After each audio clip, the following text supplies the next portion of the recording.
Bwana Yesu asifiwe. Ninakusalimu katika jina la Yesu. Ni mimi Yoel Yohana wa habari njema za Yesu. Katika siku ya leo, katika mwendelezo wetu wa kujifunza Yesu ni nani, tutajifunza kutoka kitabu cha Luka sura ya 4. Tutaanza mstari wa 18 au tuanze mstari wa 16. Nitasoma. Akaenda Nazareti, hapo alipolelewa, na siku ya Sabato akaingia katika sinagogi kama ilivyokuwa desturi yake, akasimama ili asome. Akapewa chuo cha nabii Isaya, akakifungua chuo, akatafuta mahali palipoandikwa, Roho wa Bwana yu juu yangu, kwa maana amenitia mafuta kuwahubiri maskini habari njema, amenituma kuwatangazia wafungwa kufunguliwa kwao, na vipofu kupata kuona tena, na kuwaacha huru waliosetwa, na kutangaza mwaka wa Bwana uliokubalika. Tuombe. Mungu mtakatifu, tunaomba Roho wako Mtakatifu akatufundishe, akatujalie kuelewa katika jina la Yesu. Amen. Kwenye maandiko haya kuna vitu vingi tunavigundua. Watu wengi wameingia katika hali ya kumtukana Yesu, kumsema vibaya. Wengine wamefika pabaya sana, wanaongea mpaka matusi makubwa, wanamtukana Yesu. Lakini mimi kitu nilichogundua, nimeona hakuna kitu kibaya ambacho Yesu aliwahi kuwafanyia. Inawezekana ni mtu mbaya aliwahi kumfikia huyo mtu, akampa habari mbaya kuhusu Yesu, akampa maelezo tofauti kuhusu Yesu. Yule mtu akaingiza kitu ambacho ni kibaya ndani ya moyo wa mtu, akajikuta anamchukia Yesu bila kujua. Kwa sababu Yesu, hakuna siku ambayo umekutana naye akakutukana.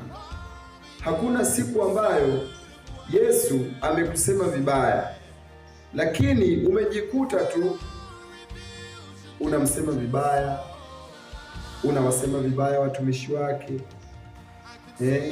unawasema vibaya Wakristo, labda kwa sababu kuna Mkristo mmoja alikukosea, basi ukajua Wakristo wote wako hivyo. Au labda ulisikia tu ushuhuda wa uongo, bwana, kuna Mkristo mmoja amefanya hivi. Kama kuna kesi moja nilisikia, ni kesi maarufu sana hapa Tanzania. Wale mashahidi wa uongo wote waliokuwa wanasimamishwa, wote wanasema ni Wakristo. Kama sio wote, ni asilimia kubwa wanasema ni Wakristo. Kwa hiyo kuna hali ya kumchukia Kristo kwa sababu ya watu ambao uliwahi kukutana nao.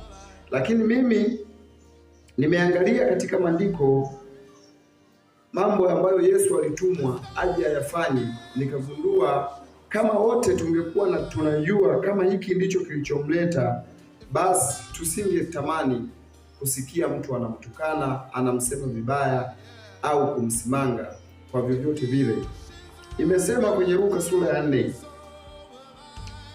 mstari wa 16, akaenda Nazareti, hapo alipolelewa, na siku ya Sabato akaingia katika sinagogi kama ilivyokuwa desturi yake, akasimama ili asome. Akapewa chuo cha nabii Isaya, akakifungua chuo, akatafuta mahali palipoandikwa, Roho wa Bwana yu juu yangu, kwa maana amenitia mafuta kuwahubiri maskini habari njema, amenituma kuwatangazia wafungwa kufunguliwa kwao, na vipofu kupata kuona, na kuwaacha huru waliosetwa.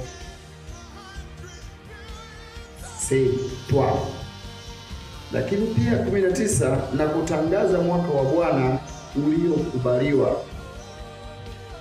Mimi sidhani kama kuna mtu anaweza akamchukia mtu anayetangaza kufunguliwa kwa wafungwa, mtu anayetangaza vipofu waone, mtu anayetangaza kuwaweka huru walioteswa. mtu ambaye kwenye kitabu cha Isaya sura ya 53 inasema kwamba kwa kupigwa kwake sisi tumepona. Yesu alitumwa na Mungu kuja kukuponya wewe ugonjwa. Alitumwa na Mungu kuja kukusamehe dhambi. Alitumwa na Mungu kuja kukutoa kwenye vifungo vya shetani. Wengine wamefungwa na umaskini, wengine wamefungwa na mapepo, majini, watu wamefungwa na magonjwa, wengine wamefungwa na ukahaba, watu wamefungwa, wanatamani kujitoa kwenye uzinzi, wanashindwa, wanatamani watoe kwenye ufisadi, wanashindwa, wanatamani wajitoe kwenye ukahaba na umalaya, wanashindwa. Watu wanatamani wapige hatua hata moja kutoka kwenye mateso ya kishetani, wanashindwa. Yesu akasema kwamba yeye amekuja kukutoa kwenye vitu hivyo. Mimi sidhani kama mtu huyo nachukia.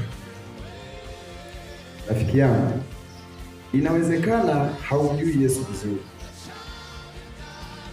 na umejikuta unaanza kumtukana Yesu, lakini Yesu ni mwema. Tazama jinsi alivyojitoa kutoka mbinguni, akatumwa na Mungu. Alikuwa anajua kabisa duniani wamejaa watu wabaya, wamejaa wauaji, wamejaa mashetani, ndio yameweka makao makuu. Hata kule Yerusalemu alipoambiwa afikie, alikuwa anajua kabisa kwamba huko ninakoenda ndiko nyumba ya shetani, mateso yananisubiri, vipigo vinanisubiri. Anakuja sehemu ambayo anajua kabisa mateso yanamsubiri, vifo vinamsubiri, mateso makubwa, wanadamu, hali ya hewa. Akatoka mbinguni, akauacha mwili wa Mungu, akauacha mwili ambao hausikii baridi, akaja duniani, akaishi kama mwanadamu, akateseka kama mwanadamu, akapigwa, akatukanwa, ingawa hakukosea, akahukumiwa kifo, akahukumiwa kuonewa, akachukuliwa. Biblia inasema walimchukua kuanzia saa 4 asubuhi, wakamsulubisha mpaka anakuja kukata roho ilikuwa ni saa 9. Hebu fikiria mtu kuanzia saa 4 unapigwa, unateswa, umebanikwa juani, umewekwa juu ya msalaba, unanyanyasika. Hajamkana Mungu, hajasema kwamba mimi sijatumwa, bado akaendelea na msimamo wake, akasema mimi nimetumwa na Mungu kuja kuwaokoa wanadamu.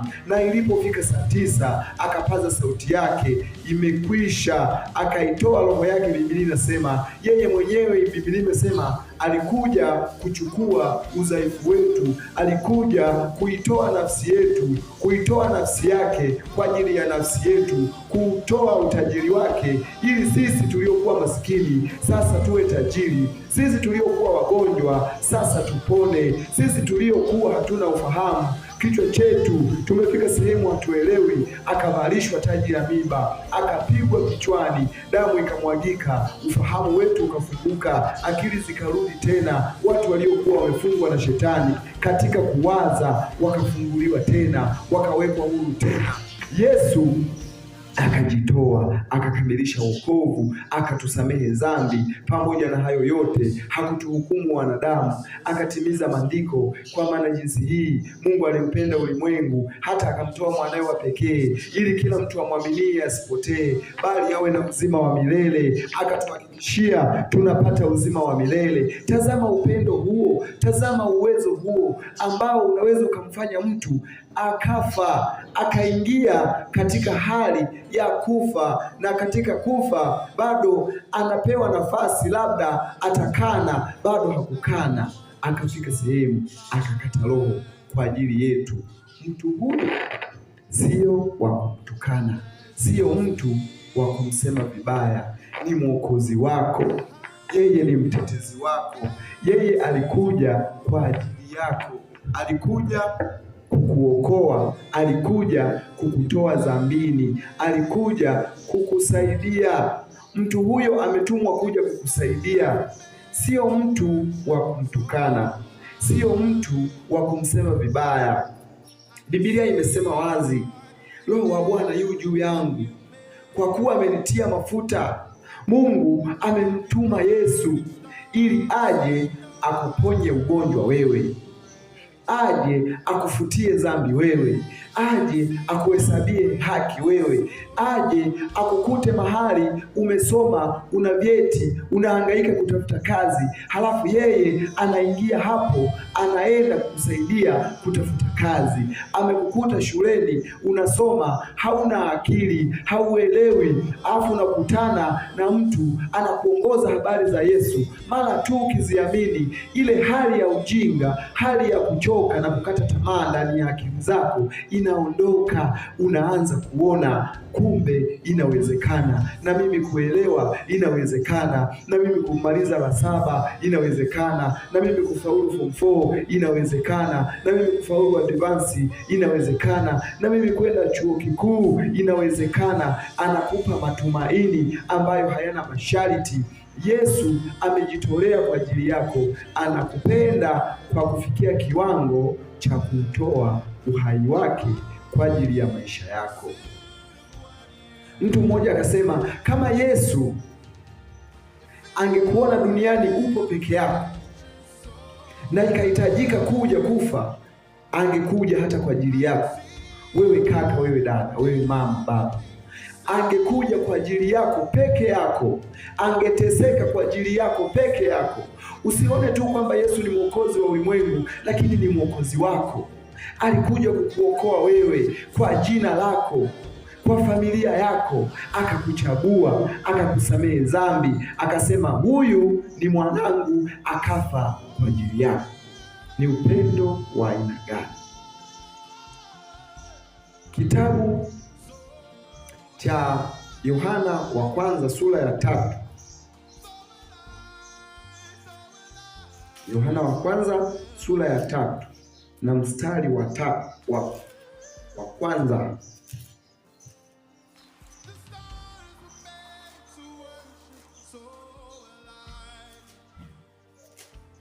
Haleluya, haleluya, haleluya. Ni jinsi gani Mungu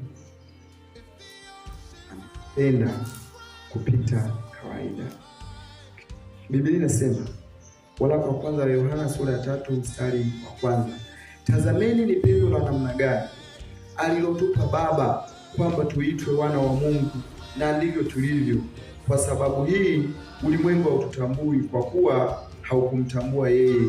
Wapenzi, sasa tu wana wa Mungu, wala haijadhihirika bado tutakavyokuwa, lakini twajua ya kuwa atakapodhihirishwa tutafanana naye, kwa maana tutamuona kama alivyo. Na kila mwenye matumaini haya katika yeye hujitakasa kama yeye alivyo mtakatifu. Na hii 3:16 inasema, katika hili tumelifahamu pendo, kwa kuwa yeye aliutoa uhai wake kwa ajili yetu. Imetupasa na sisi kutoa uhai wetu kwa ajili ya hao ndugu. Lakini ishatuiwa hii, katika hili tumelifahamu pendo, kwa kuwa yeye aliutoa uhai wake kwa ajili yetu. Tazama jinsi ilivyo. Mungu anautoa uhai wake kwa ajili yetu. Yesu Kristo, Mungu Mwana, anakuja kwa ajili yako. Mimi nikwambie hivi, kaa ufikirie upya kuhusu taarifa ulioipata kuhusu Yesu. Inawezekana walikudanganya ukaingia kwenye kumtukana Yesu. Unawatukana wa Kristo, unawatukana watumishi wa Mungu, wachungaji, askofu, unawasema vibaya, lakini hawajawahi kukutukana, hajawahi kukusema vibaya. Wanakufundisha habari za Yesu, wanakufundisha habari za uzima wa milele. Na kwa nini kitu hiki kinatakiwa kiwe cha muhimu? Kwa sababu Biblia imesema hivi, baada ya kifo ni hukumu, na mhukumu atakayesimama kama hakimu siku ya mwisho ndiyo huyo Yesu unayemtukana. Halafu Biblia imesema ni mhukumu wa haki, hata muonea mtu,